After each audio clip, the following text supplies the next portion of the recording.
pour les dérivés des fonctions. D'accord? Surtout, on va commencer par les fonctions usuelles, partie 1. Donc, quand vous dérivez une constante, vous allez trouver 0, quelle que soit la valeur de la constante qui appartient à R, ça va donner 0. Maintenant, si vous prenez une variable, la dérivée de la variable, c'est 1. Je prends un exemple comme en physique. Si je prends f de t égale at plus b, la dérivée de at plus b, c'est a. D'accord? Donc vous avez également la dérivée du produit k fois u. Si k est une constante, par exemple, la dérivée de 3x, bah, c'est 3. Parce que je sors le 3 et je dérive le x. D'accord? C'est la même chose si jamais c'était 7x au carré. Hein. Je sors le 7 et je fais le x au carré juste après. Vous avez la puissance également. Ça c'est très pratique. Hein. Pour les puissances, je descends d'un degré. Donc je diminue la puissance. Si j'ai x puissance 3, ça va donner 3x à la puissance 3 moins 1, ça va donner 3x au carré. Si j'ai x puissance 7, ça donne 7x puissance 6.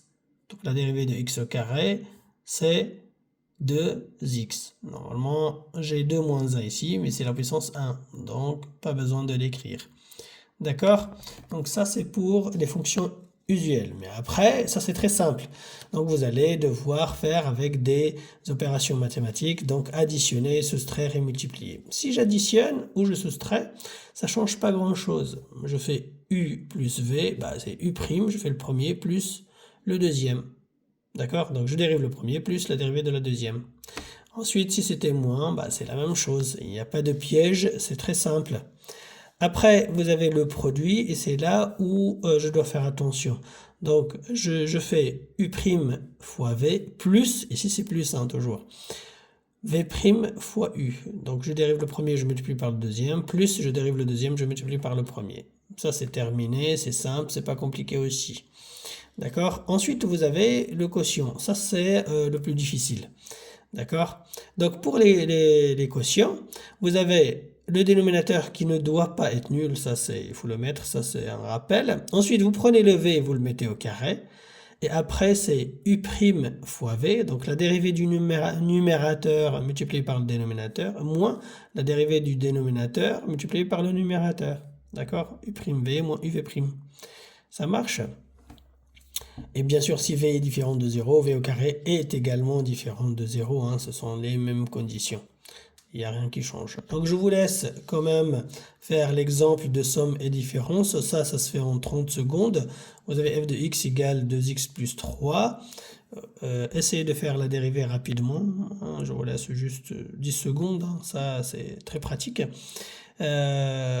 Ensuite... J'ai une deuxième fonction qui s'appelle g de x. C'est un polynôme de second degré. Hein, c'est pas quelque chose de compliqué non plus. Donc 20 secondes pour faire les deux. Ça se voit directement.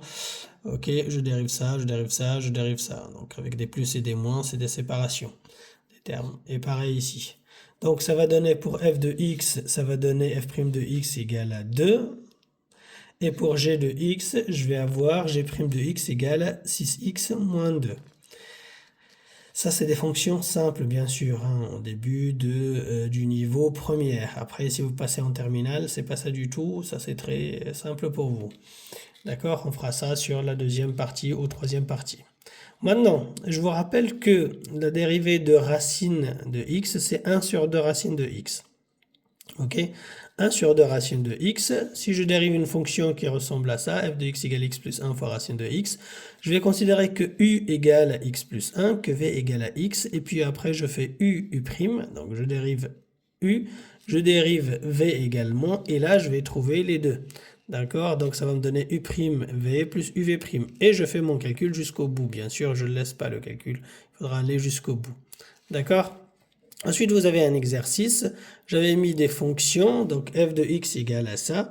Vous essayez de faire, j'ai généralement mis f fois v, d'accord? Et après, on fera d'autres fonctions. Donc, vous avez g de x qui est un produit également. Vous avez h de x, c'est un produit.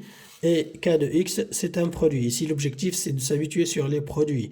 On fera après un exercice sur les fractions. D'accord? Donc, je corrige ça et je vous mettrai l'exercice sur les quotients et comment les dériver correctement. D'accord? Allez, bon courage.